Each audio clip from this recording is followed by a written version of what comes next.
हिमाचल कांग्रेस। दूर से एक दिखने वाली ये नदी असल में 3 धाराओं में विभाजित है।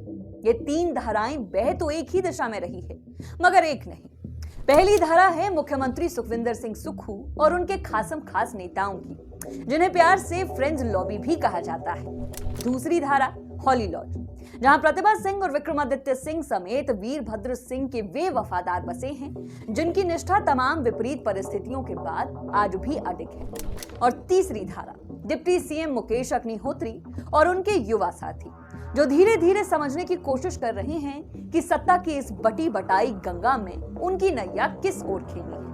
अब प्रदेश में भाजपा के सामने कांग्रेस पार्टी का राजनीतिक प्रभाव बनाए रखने के लिए यह बेहद जरूरी है कि इन गुटों में संतुलन बना रहे, और जरूरी ये भी है कि यही संतुलन हाल ही में बनाई जा रही संगठन की कार्यकारिणी में भी दिखे।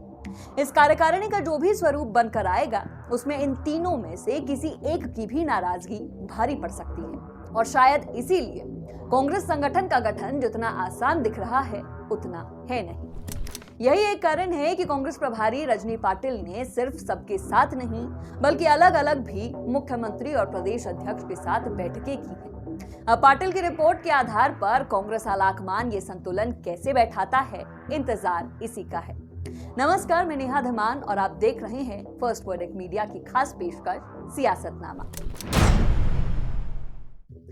देखा जाए तो सत्ता में आने के बाद से ही ये हिमाचल कांग्रेस की सबसे बड़ी समस्या रही है। पहले मुख्यमंत्री पद को लेकर इन तीनों गुटों में संघर्ष रहा, फिर मंत्रियों की कुर्सी को लेकर। हालांकि मंत्रियों की कुर्सियां अधिकतम उसी ओर गई जिधर मुख्यमंत्री की। खैर, जीते हुए विधायकों की संख्या भी उधर ही अधिक थी, तो मामला जस्टिफाइड लगा।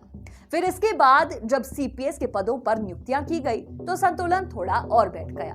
मगर क्या सब संतुष्ट थे? नहीं, बिल्कुल नहीं। कुछ ही दिनों में पार्टी में तालमेल की कमी उभर आई।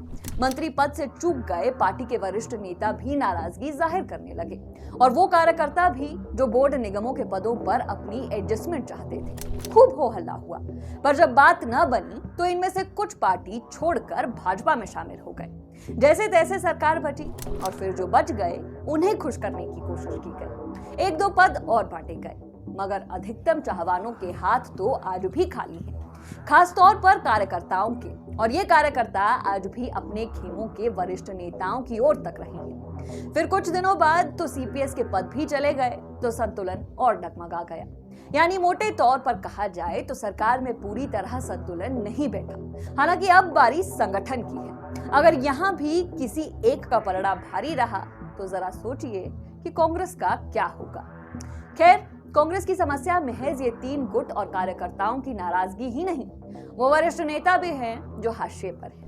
वरिष्ठ नेता जैसे आशा कुमारी, कौल सिंह ठाकुर और रामलाल ठाकुर। ये नेता विधायक न बन सके और इसीलिए सरकार से भी दूर है। मगर क्या पार्टी इन्हें संगठन में भी जगह नहीं देगी? कांग्रेस चाहे भी तो ऐसा करना उसके लिए आसान नहीं। ये नेता चुनाव भले ही हारे हैं, मगर इनके क्षेत्रों में इनकी पकड़ पर कोई सवाल नहीं, न ही इनका कोई विकल्प कांग्रेस के पास है। न चाहते हुए भी पार्टी को इन्हें एडजस्ट करना होगा। एडजस्टमेंट की उम्मीद तो कांग्रेस के फ्रंटल संगठनों के उन अध्यक्षों को भी है जो विपक्ष में रहते कांग्रेस के मजबूत स्तंभ बने रहे। बहरहाल, 2 दिनों के मंथन के बाद फीडबैक की रिपोर्ट पार्टी की नवनियुक्त प्रभारी रजनी पाटिल दिल्ली में हाईकमान को सौंप चुकी है। सूत्रों की माने तो पाटिल अपनी ओर से पूरा आश्वासन देकर गई हैं कि तीनों गुटों में संतुलन भी बैठाया जाएगा और कार्यकर्ताओं और वरिष्ठ नेताओं के मलाल भी दूर होंगे। क्षेत्रीय संतुलन भी बैठाया जाएगा और जातीय भी। कार्यकारिणी छोटी भी होगी और बैलेंस्ड भी। अब इंतजार है उनकी रिपोर्ट पर आलाकमान की प्रतिक्रिया का।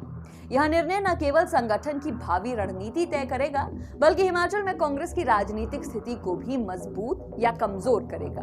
कांग्रेस यदि यह संतुलन साधने में सफल रही तो वह भाजपा को सशक्त चुनौती देगी, और अगर नहीं तो भाजपा से बड़ी चुनौती कांग्रेस के लिए आंतरिक असंतोष ही रहेगा।